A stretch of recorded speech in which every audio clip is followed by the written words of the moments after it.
Hello Pune. I'm RJ Tarun and I'm hosting a very special podcast for Phoenix Market City, Pune today. This is the favorite destination of Punekars for shopping, dining, and for all things celebration. Today we have two heroes with us, and I'm going to talk to you about them. Lieutenant General Sudarshan Hasabnis. He is a decorated military officer whose distinguished military career spanned more than 4 decades.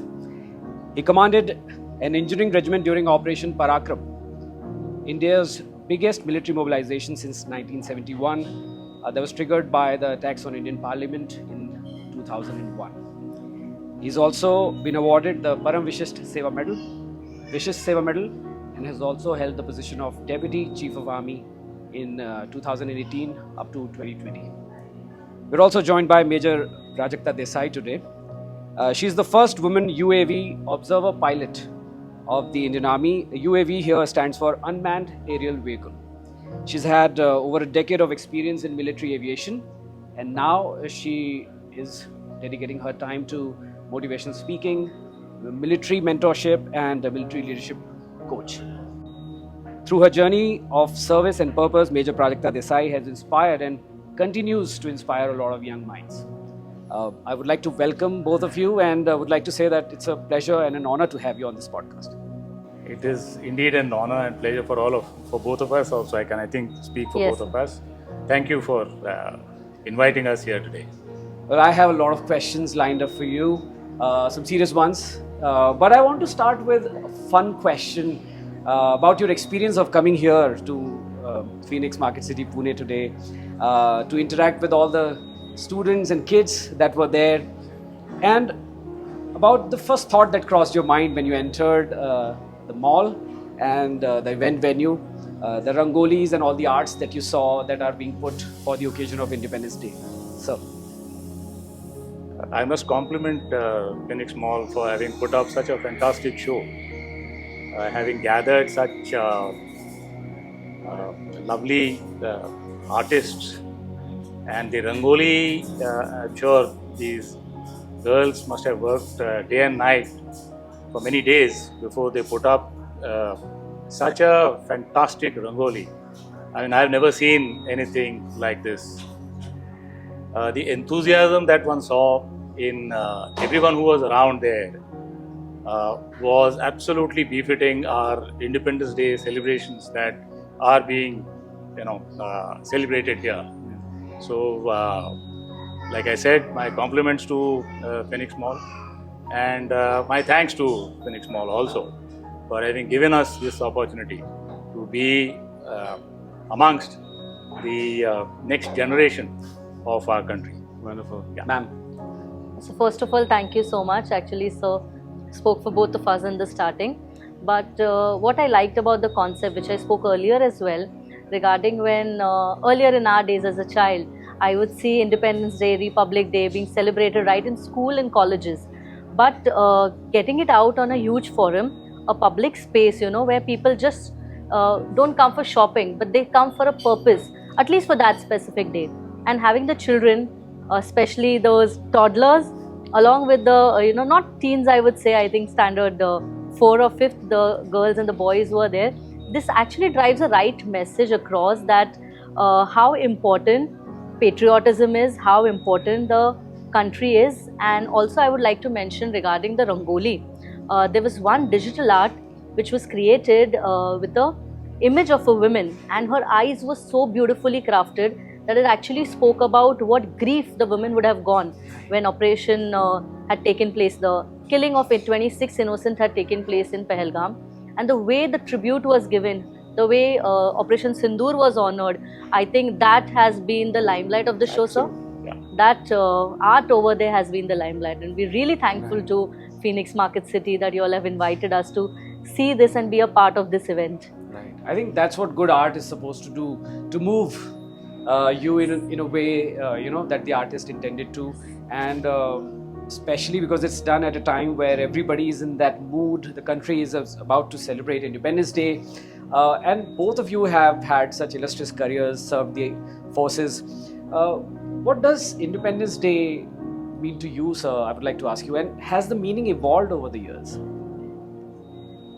Surely, like Prajakta brought out, Independence Day meant flag hoisting in very limited spaces, and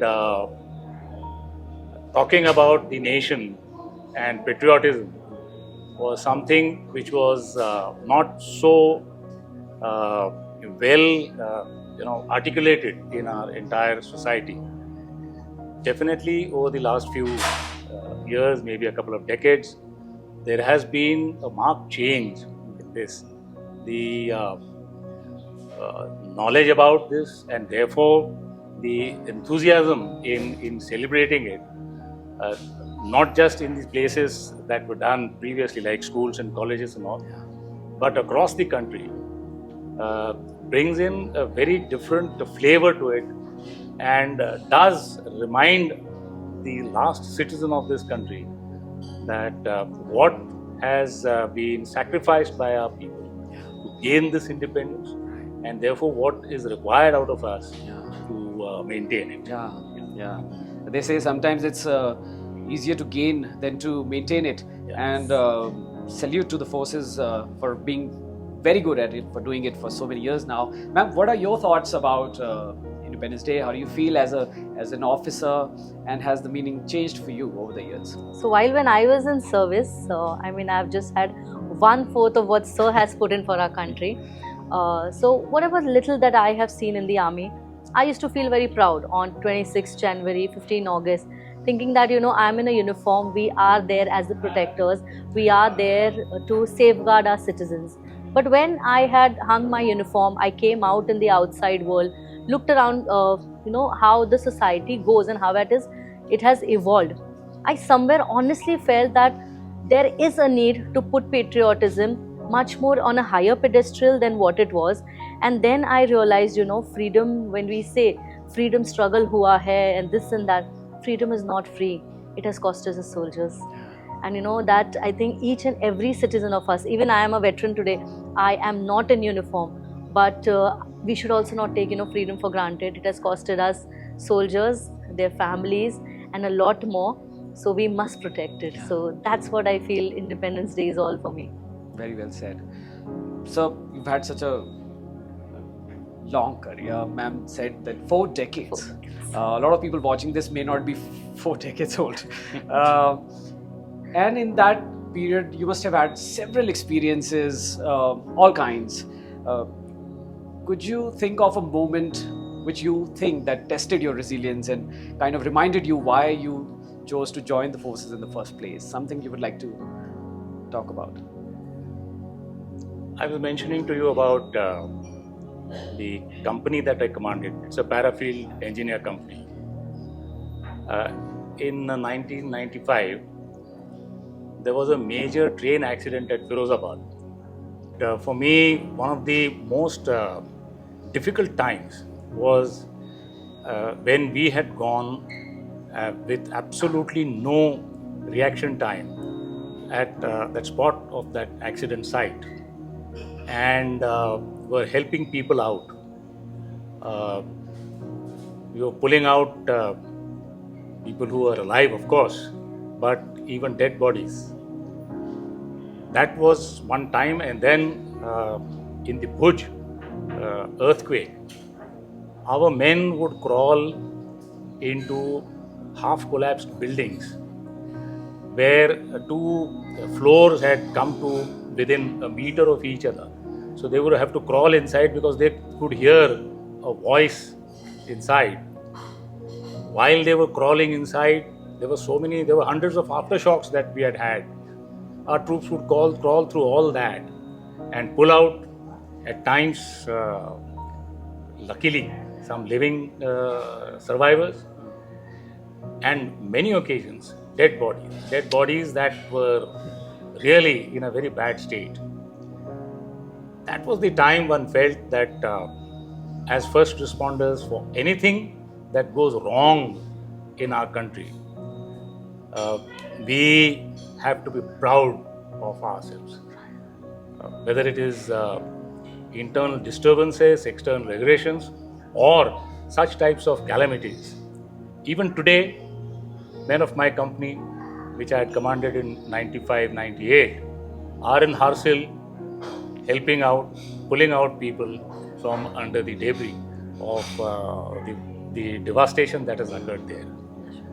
That is the time you feel that you have joined a profession where you can really do something for the nation, and the nation therefore feels proud of every last soldier of ours for what the military, not just the army, the military does in times of crises of any sort. It is so true to know that there could still be tremors. Yeah. Getting in that rubble, knowing full well that it might cost you your own life. Yeah. But to do it for somebody else's sake, Absolutely. and for the nation, like they say, when the going gets tough, the tough gets gets going. Yes. I'm getting goosebumps just thinking about it. I'm sure, ma'am, there must have been several such moments in your life as well. Could you share one anecdote where you felt goosebumps? Sure, but before that, I would just like to add something as Sir brought out regarding the flash floods and the cloudburst in Uttarkashi. People would know this, but while the Indian Army soldiers were rescuing people, our own 10 soldiers were missing. So when you had asked about resilience, this is where it comes from. कि हमारे खुद के लोग have gone down in the rubble somewhere. The dead bodies haven't been rescued. Yeah. So we would definitely not say that they are no more. But a determination, where does it come from? It comes from the training and the ethos the army has, engraved in you so deeply that I know my 10 family members are missing. But still, for the sake of our country, for the oath that, the pledge that they've taken to safeguard the citizens, our boys are working day in and night to help all the citizens. So I really felt that, so I should be adding that here. Absolutely. And if you ask me regarding an anecdote, I have one to share. It's not about me, it's about how my soldier, when in Indian Army we have a saying, so would definitely second me here, that we never leave anybody behind. Yeah. We stand by each other, and camaraderie is something that we upheld all the time. This was a time during, everybody knows the Balakot airstrike Indian Air Force had conducted, and there were intelligence that we had that, enemy may cross over and all. I was posted in Sharifabad, which is a place just 40 odd minutes from Srinagar. So all the intelligence had come, and we are army. I was a part of army aviation. So we also have an air base, definitely a smaller one. We may not be a bigger asset as Indian Air Force would be for the enemy, but definitely we were also under threat. So and because we have even a formation headquarter, like a higher headquarter along in that location. So from 1 week onwards, the bunkers were dug. A night before, we were deploying anti-aircraft guns in the specific direction. And the intelligence said somewhere, such cases happen in the first light or not the hours, when people are awake, in the hours when you're in your deep sleep. So certain things are expected that way. But whatever happened was during bright daylight, around 10 o'clock somewhere in the morning. So that time everybody was quite alert, and we were knowing that if something happens, the siren will be sounded and everybody has to go into the bunker. Only those who are responsible will be on the guns. Rest everybody has to go in the bunker. Now till then, this was all the information that we got, and till then nobody was knowing what has exactly taken place. One of our helicopter was outside, it was flying. A couple of helicopters were on a routine sortie, and when me along with a few officers, we were standing outside, we all of a sudden saw a huge blast in the air, and 2 blasts back to back, and we actually saw an aircraft falling down. Now till then we had no information what has happened, what not has happened. My CO, who was with me, they went to check whether that's an IED blast, because that's very much prominent in JNK, they blast all over. And that time the siren sounded, so everybody knew what their drill were. And in my office, I was the only officer, and all the men were busy in the offices and all. So when I heard that, I just threw my bag and we immediately ran, because what came in my mind first was that one of our helicopter is outside. So what has happened? So I ran into the office, took out the phone and started, ringing the ATC, the Air Traffic Control Tower. And trust me, sir, even that time my legs were trembling, because fear is natural. It's just that the armed forces are trained and tuned to act under pressure, act in that fear and not show it. So I always admit that my legs were trembling, I was scared. I said, what if this is the last day? And while I was making the phone call, our runner, one of our jawan, he came running to me. He said, साहब siren बज गया. I said, हाँ. I said, आप जाओ. नहीं साहब मैं नहीं जाऊँगा. मैंने कहा आप जाओ, मैं बता रही हूँ आती हूँ. साहब मैं आपको छोड़ के नहीं जाऊँगा. That statement of his, it just stayed with me. It just struck my head, and I said, okay, 2 minutes, I'm coming. Till then you can help others get into the bunker. I completed my call. I went running with him. He and me ran to every office to check, every room to check whether everybody has moved into the bunker. And it was the two of us were last to go inside the bunker. So the thing I want to tell here is not about fear or some oppression, but as I spoke about what camaraderie really is. He is supposed to listen to the orders of the officer, but he had courage of conviction.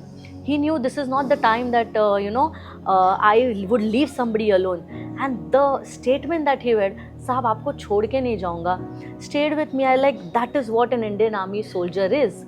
If he is doing so much for me, who are working to get each other, just imagine the amount of love, the amount of loyalty that they have towards the country. So when we speak about resilience and those certain qualities, this is the biggest quality of a soldier of Indian Armed Forces, not only Army, Navy, Air Force, that we never leave anybody behind.